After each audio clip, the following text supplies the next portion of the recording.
அனைவருக்கும் வணக்கம். 2023 19/12 அன்னைக்கு மாவட்ட ஆட்சித்தலைவர் ஒரு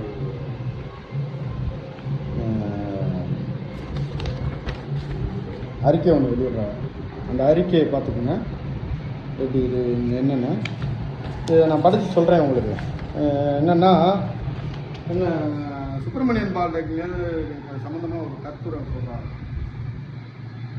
செஞ்சிரி ஊராட்சி மன்ற தலைவர்கிட்ட கருத்துரை கேட்குறாங்க, ராயார் ஊராட்சி மன்ற தலைவர்கிட்ட கருத்துரை கேட்குறாங்க.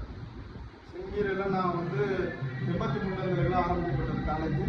இது நாள் வரையும் வரி செலுத்தினது, வரைபட அனுமதி, தொழில் வரி செலுத்தினது எல்லாத்தையுமே நாங்கள் அவங்கள்ட்ட ஒப்படைச்சோம். அது இல்லாமல் இந்த எல்கே பிரச்சனை இப்படி இருக்கிறனால நாங்கள் கோர்ட்டில் வழக்கு இருக்குன்னு சொல்லி அந்த வழக்கையும் காமிச்சோம். எல்லாம் காமிச்சிட்டு தான் பார்த்துக்குங்க, நீங்களே வழக்கையும் காமிச்சோம். எங்களோட வாதம் அவங்களோட பிரதிவாதம்னு 2 வாங்கினாங்க. இது எங்களோட பிரதிவாதத்தில் நாங்கள் என்ன சொன்னோம்னா, 83 இன்னைக்கு வரையும் இந்த பாலிடெக்னிக் எங்கள்கிட்ட தான் வரி செலுத்திட்டு வருது.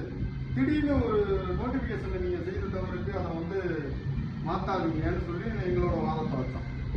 அது வாதத்தின் அடிப்படையிலேயே இருக்குன்ட்டாங்க. ஏன்னா 83 தொழில் வரி வரைபடம் எல்லாமே நாங்கள் கொடுத்துருக்கோம். இந்த ஏரியா ஃபுல்லாகவே எங்கள்கிட்ட இருக்கு. இந்த ஆர்வை போட்டு முதல் முறையாக சுப்பிரமணியம் பாலிடெக்னிக் தொழில்நுட்ப கல்வி ஒரு வருவாய் போகுது. அதுக்கு எங்கள்கிட்ட கேட்ட பிரதிவாதத்தை நான் சொல்லிட்டேன். நான் உங்கள்கிட்ட விளக்கத்தையும் சொல்லிட்டேன். அவங்கள்ட்ட கேட்ட பிரதிவாதத்தை நான் சொல்கிறேன். அவங்கள்ட்ட என்ன கேட்டாங்கன்னா, ராயார் ஊராட்சிக்கிட்ட கேட்டிருக்காங்க. ஒன்று அவங்க கொடுத்துருக்கா என்னென்னா நோட்டிஃபிகேஷனில் எங்களுக்கு பாதகமாக இருக்குது. அந்த நோட்டிஃபிகேஷன் பாதகமாக இருக்குங்கிறது அவங்களே அந்த நோட்டிஃபிகேஷன் ஒன்று காட்டியிருக்காங்க. 2வது, இந்த நோட்டிஃபிகேஷன் சம்பந்தமாக சுப்பிரமணியன் பாலிடெக்னிக் இப்போ நான் காமிச்சல இந்த சந்தை சம்பந்தமாக ஒரு வழக்கு நடந்துச்சு. இந்த வழக்குக்கு ஒரு தீர்ப்பு அனுப்பிச்சுன்னு சொன்னல. அந்த தீர்ப்பில் என்ன சொல்லியிருந்தாங்கன்னா, தீர்ப்புரையில் சந்தை உங்களுக்கு சொந்தம் இல்லை அப்படிங்கும்போது நீங்கள் அந்த சந்தை சம்பந்தமாக நீங்கள் பேசக்கூடாது. நோட்டிஃபிகேஷனில் திருத்தம் கொண்டு வர்றது மாவட்ட ஆட்சித்தலைவர் மேலே தான் முடியும். மாவட்ட ஆட்சித்தலைவர் திருத்தம் கொண்டுட்டு வரல, அங்கே உங்களுக்கு ஃபேவரம் நடக்கலைன்னா எனக்கு கோர்ட்டுக்கு வாங்கன்னு சொல்லி அவங்க ஒரு தீர்ப்பு கொடுத்துருந்தாங்க. அந்த தீர்ப்பு இந்த நோட்டிஃபிகேஷனை மென்ஷன் பண்ணி கொடுத்த தீர்ப்பு. இது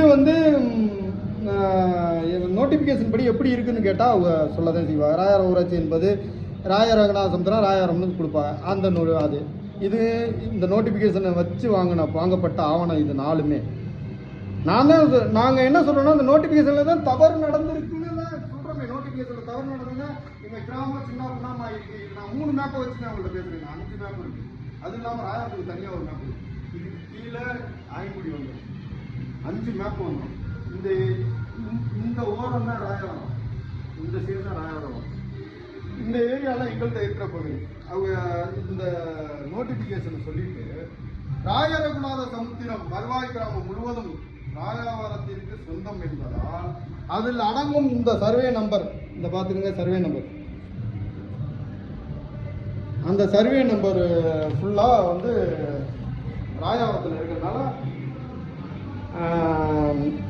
இந்த வரியை பறித்து பாருங்களேன். எல்லை அமைந்துள்ள சுப்பிரமணியன் பாலிடெக்னிக் ராயாவரம் கிராம ஊராட்சிக்கு உட்பட்டது எனவும், இந்த நிறுவனத்திற்கான சொத்து வரி, தொழில் வரி மற்றும் இதர இணக்கங்கள் அனைத்தையும் ராயாவரம் கிராம ஊராட்சியில் செலுத்திட இதன் வழி உத்தரவிடுகிறேன். நான் என்ன நான் கேட்குறேன்னா, நீங்கள் உத்தரவு போட்டதெல்லாம் ரைட்டு. நீங்கள் நோட்டிஃபிகேஷனில் இந்த ஏரியா ராயாவரத்தில் இருக்குது, அதனால ராயாவரத்துக்கு சொந்தம்னு நான் வரியை செலுத்த சொல்கிறேன்னு சொல்கிறீங்க. இவ்வளோ நாள் நாங்கள் கட்டிக்கிட்டு வந்தது எங்களை நீங்கள் ஆக்கிரமிக்கிறீங்களே. நோட்டிஃபிகேஷனில் பண்ணது தவறு நீங்கம்மா, நாங்கள் இல்லை. எங்கள்கிட்டேருந்து இந்த ஒரு சின்ன தவறு நடக்கலை. இந்த 6 மட்டும் கொஞ்சம் யோசிச்சு நோட்டிஃபிகேஷனை கொஞ்சம் தவறு நடந்திருக்குன்னு சொல்லி இந்த 2 6லையும் முதல்ல இந்த 6 இல்லை, இந்த 6ல் எனக்கு சொந்தம் இல்லை, இந்த நோட்டிஃபிகேஷன் பண்ணி ஆய்மொழிக்கு தான் சொந்தம்னு நீங்கள் காட்டியிருந்தீங்கன்னாவே இந்த பகுதியில் தவறு நடந்திருக்காது, உங்களுக்கும் தெரிஞ்சிருக்கும், நாங்களும் புரிஞ்சுட்டு. இந்த ஏரியா ஃபுல்லாக ஆய்மொழி போகுது, இது செஞ்சிரியில் இருக்குது, இது ராயாவுக்கு போகுது. இதெல்லாம் எங்கள்கிட்ட இருக்கிற பகுதியை நீங்கள் பிடுங்கி கொடுக்குறீங்கம்மா. நாங்கள் யார்கிட்டையும் போய் மற்ற ஊராட்சியில் உள்ள பகுதிகளை நாங்கள் இப்போ கேட்டு போகல. எங்களோட வருவாய் கிராமத்தில் இருக்கிறதே அந்த செல்லாயபுரமும் சமரிபுரமும் எங்களோட வருவாய் கிராமத்துக்குள்ள உள்ளடக்கி இருக்கிறதுனால நாங்கள் இதை பற்றி தெரிஞ்சுக்கணும்னு ஒரு கிராம சபையில் தீர்மானம் போட்டு போக போக தான் நோட்டிஃபிகேஷனே வாங்க முடியுமா? அந்த நோட்டிஃபிகேஷனை வாங்குறதுக்கு நாங்கள் இந்த பாருங்க அன்னைக்கு இருந்த பிடிஓட்ட நாங்கள் லெட்ரு எடுத்துகிட்டு போய் அச்சகத்தில் கொண்டு கொடுத்துமே எங்களுக்கு நோட்டிஃபிகேஷன் கிடைக்கல. அதுக்கப்புறம் நோட்டிஃபிகேஷனை தகவல் உரிமை சட்டத்தில் கேட்டதுக்கு இது நான் லெட்ரு போட்டு அரிமளம் பிடிஓ ஆஃபீஸில் கேட்டதுக்கு இந்த ஒரு லைன் மட்டும்தான் எங்கள்கிட்ட வந்துச்சு. கிராம ஊராட்சி செங்கிரை என்பது இந்த நம்பர் மட்டும்தான் வந்துச்சு. இந்த நம்பர் இந்த நான் குறிச்சிருக்கேன். இந்த நம்பருக்குள்ள உள்ளதான் இந்த கலர். இது இது வந்து மொத்த மேப்பையும் 3 தகுதியாக பிரித்து எங்களோட கிராமத்தை ஆயங்குடிக்கு கொண்டு போகிற பாதியை, எங்களோட கிராமத்தை பாதியாக ராயாரம் போகுது, இடம் போகுது, ஊரணி போகுது, குளம் போகுது, வருவாய் போகுது. மக்களை நீங்கள் என்ன பண்ண போறீங்கிறத விளக்கமாக சொன்னீங்கன்னா கொஞ்சம் நல்லா இருக்குங்கிறதுக்காண்டி தான் இந்த வீடியோ தெளிவாக போட்டுது, வேற ஒன்றும் கிடையாது.